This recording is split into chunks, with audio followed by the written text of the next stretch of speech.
우리가 살아가는 세상이 생각보다 녹록지 않은데 우습게 생각하는 사람들이 너무 많죠. 20대 30대들이 특히나 세상을 되게 만만하게 보고 되게 우습게 봅니다. 이 직장에서도 이 고참 차장이나 부장들 보면 꼰대다 노땅이다, 아 되게 무능력하네, 한심하다, 뭐 이렇게 생각하는데, 그들이 이제 내보이는 내공들을 이렇게 되게 쉽고 만만하게 생각하죠. 그때까지 살아남는 것도 참 쉽지 않은데 말입니다. 그리고 그렇게 구질구질하게 되게 한심하게 살아간다라고 봅니다. 세상을 좀 더 다이나믹하게, 좀 더 집중해서 투자 잘하면은 되게 경제적으로 안정 갖추며 살 수 있는데 왜 그렇게 지질이 궁상으로 사나라고 폄하하는 이들이 되게 많습니다. 세상이 되게 우스운 거죠. 자신들은 되게 능력 있고 잘났고 다른 이들은 한심하고 되게 우습게 보인다라고 생각하는 거죠. 근데 그렇게 세상을 우습게 보는 순간 이제 자기 안에 자기도 모르는 사이에 되게 이제 교만이 싹 트죠. 그 교만이 싹 트면 어떻게 됩니까?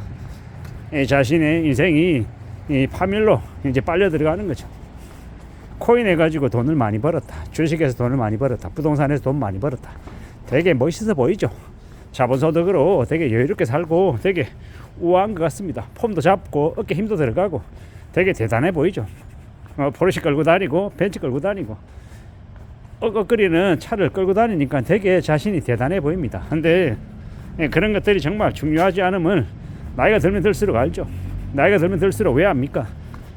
나이가 꺾이고 또 세상 살아가다 보면 세상 삶이 내 뜻대로 안 되고 되게 어렵다라는 것도 알게 되고, 사람들한테 사기도 한두 번 당하고 뒤통수 맞아보고 믿고 지냈던 사람들에게 배신당하고, 그러면서 이제 1살 2살 먹으면서 세상을 알아가는 거죠.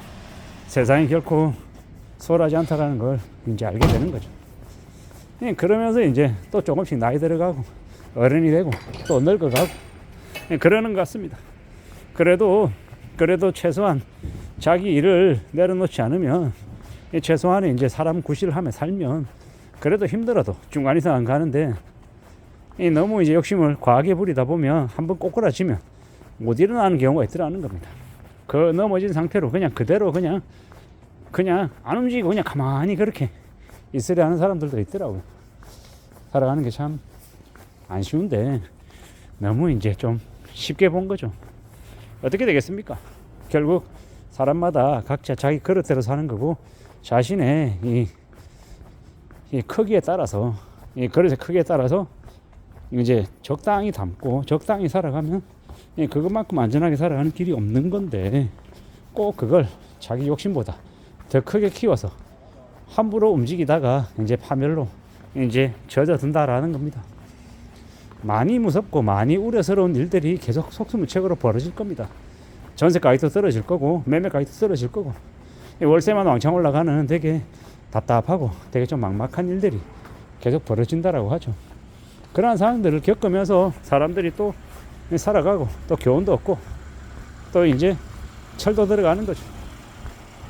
앞으로 한국이라고 하는 사회가 일본처럼 밥을 굶어도 저축하는 그런 이제 사람들로 이제 많이 변하겠죠. 저축 인간들이 많이 늘어날 겁니다. 왜겠습니까? 영끌 인간들, 부채 인간들, 빚쟁이들이 대거 몰락하고 옥상에서 뛰어내리고 지하철 선로에 뛰어들고, 그런 무지막지한 일들이 과거에 하우스푸어 사태 때 있었죠. 그게 이제 이번에 똑같이 또 재현된다라고 보면 맞습니다. 그 무서운 일들이 똑같이 벌어지면요, 어떤 일들이 생기겠습니까?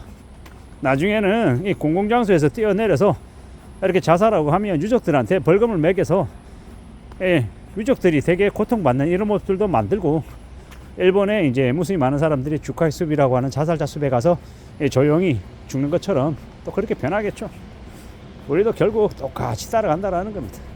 일본처럼 전기세 가스비 공공요금 폭증할 거고, 또 톨게이트 비용 늘어날 거고, 국민연금 지금 뭐 9%인데 13%, 15%, 18%또 무진장 올릴 거고, 뭐 전기세 가스비 수도비 올라가고 주민세도 뭐 몇천원 몇만원 이러는 게 그냥 100만원씩 뭐 200만원씩 올라갈 것이고, 이제 계속 예전하고 이제 다른 모습들을 내 보이겠죠.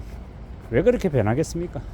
결국 정부도 마찬가지고 기업도 마찬가지고 가게도 돈이 없어서 어떻게든 돈을 뜯으려고 혈안이겠죠. 어떤 이들은 그렇게 얘기합니다. 지금의 정부가 집값을 떠받들기 위해서 온갖 돈을 다 풀어서라도 저지할 거다, 막을 거다라는 이야기를 합니다. 근데 그러기 쉽지 않은 게 지금 부동산 PF 대출로 인한 그 부실을 금융권들이 다 떠안아야 되는데 금융권들이 그냥 냅두겠냐라는 거죠. 그러지 않죠. 금융권들이 채권을 해소하기 위해서 할인 분양을 하든 아니면 경매 처분을 하든 무슨 짓은 다 할 거다라는 거죠. 영끌들이 혹은 비투한 인간들이 앞으로 안전하게 살아갈 길은 없다. 그들이 이제 더 궁지에 내몰리고 더 힘겨워하고 더 고통 속에 살게 될 거다라는 게 분명한 사실이죠. 이제 그러다 보면 어떻게 되겠습니까?